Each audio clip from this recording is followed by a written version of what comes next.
the maintenance of that 50 pounds or going beyond that 50 pounds, I feel like that is where the like the Yeah. giving myself the bandwidth to stick with it, the bandwidth to stay on this way of being for the long term. I think that that's like when we talk about a lifestyle change versus a diet, like to me, lifestyle change means like you have made a change in your lifestyle and you're doing it differently this time.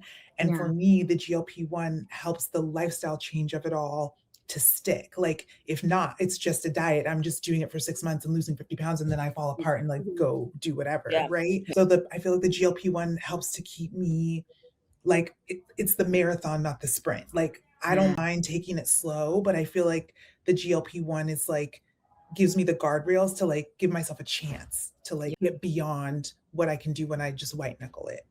Yeah, Yeah. absolutely. I mean, we like to say that the GLP-1 medication is a jetpack for positive behavior change, right? I Yeah. mean, we all know um, sort of the movement we should be doing. We know the nutrition we should be eating.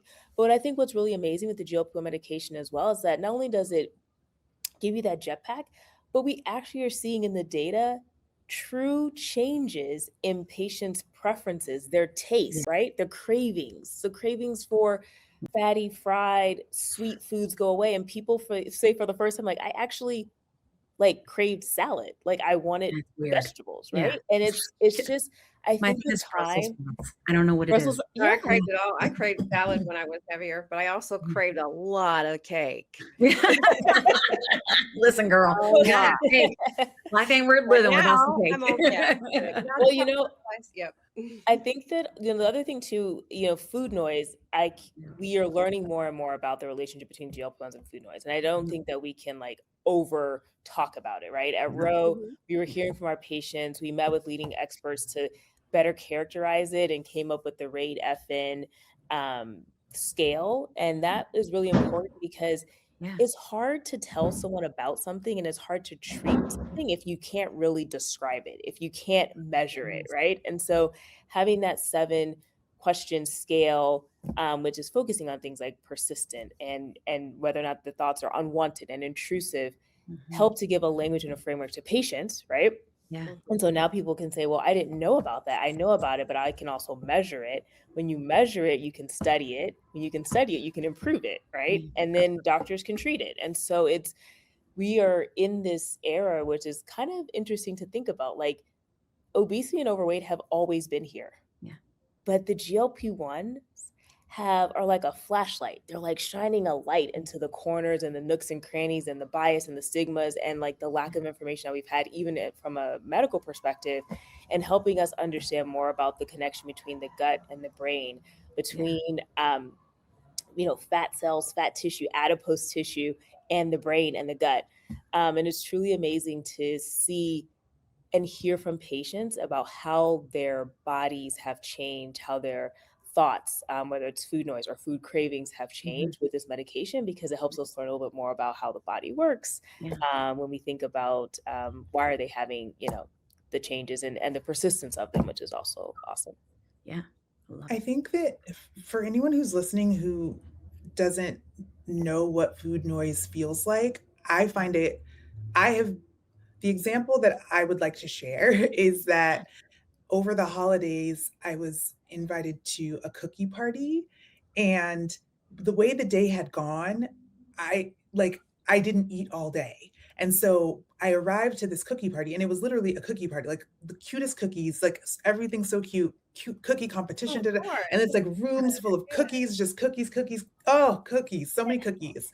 And I knew I needed to eat, but I needed to eat real food. Like Mhm. so if I were not treating my obesity with a GLP-1, then that would have been an experience where like all night, like I was just like eating cookies because Yeah. I was because of the way food and eating and all that is just a trigger. Like I wouldn't have had the bandwidth to say like, hang out, have a good time, like enjoy this. And after this, you're gonna go and get like whatever you're gonna get. That's gonna be Yeah. like a protein and vegetables. It's gonna be warm. It's gonna be nourishing. Like it's snowing today, like that sort of thing. Like that split second of bandwidth to be like, oh, I'm just like not gonna have any cookies. That Yeah. was the GLP-1. And that was the food noise not being there. Like I was able to like claw through and Yeah. like make a supportive choice for my body. It wasn't about the Absolutely. That cookies is or so not, but powerful. Yes. that. Yeah. Absolutely.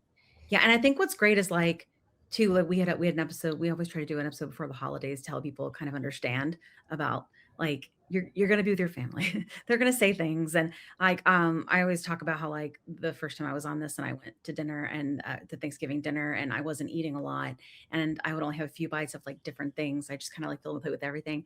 But people feel about their food, right? Like whether Mhm. they're eating it or they've made it, like they have emotions about it. It Don't was eat their their hard cake, work, right? don't So eat when your you don't yeah. eat a lot, right? Like when you don't eat a lot of that food, then people are like, why aren't you eating my food? Like, is it gross? Do you not like it? And it's not. It's just because I'm satisfied, right? Like it's just I need a couple bites and then I'm done.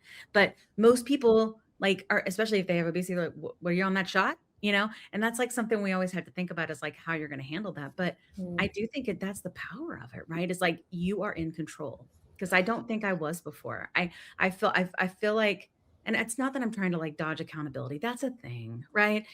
It's more Yeah. just that the majority of my noise and the majority of my actions was driven by my disease. Like it just, and I think that's helped me with like healing and forgiving myself a lot.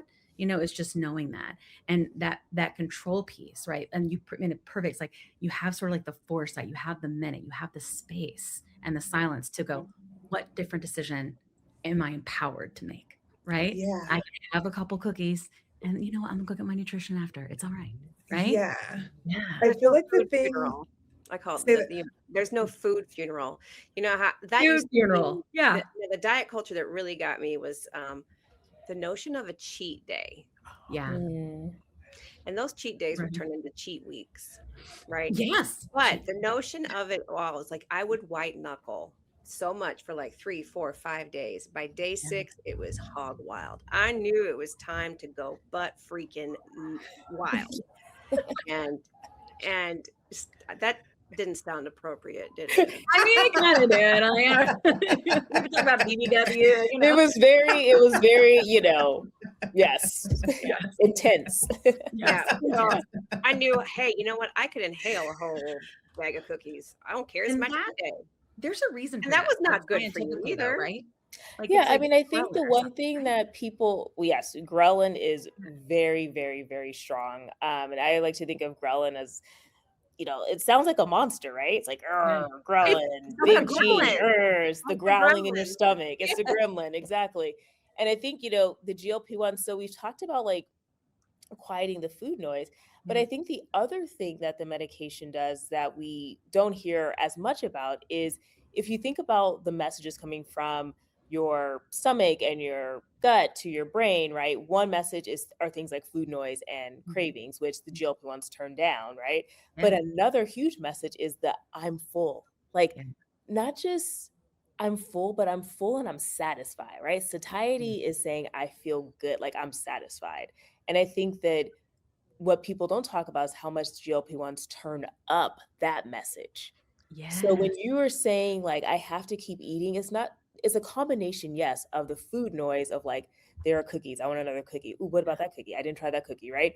And I describe that to people as imagine you when you first put on your clothes, right? You feel everything that you put on. But then throughout the Right. day, I'm not sitting here being like, I'm wearing a sweater, I'm wearing pants. But Yes. let something be uncomfortable and all day you're like, oh my gosh, I gotta take off these pants, right? It's just So there. basically your bra, always your bra. It's It's like, like that. can I take this It's off, right? Like always just the all bra. day. It's That always is like food noise, right? Which is yes. like, it's just True. your brain never Always turns there. off the signal of like, you need to eat, right?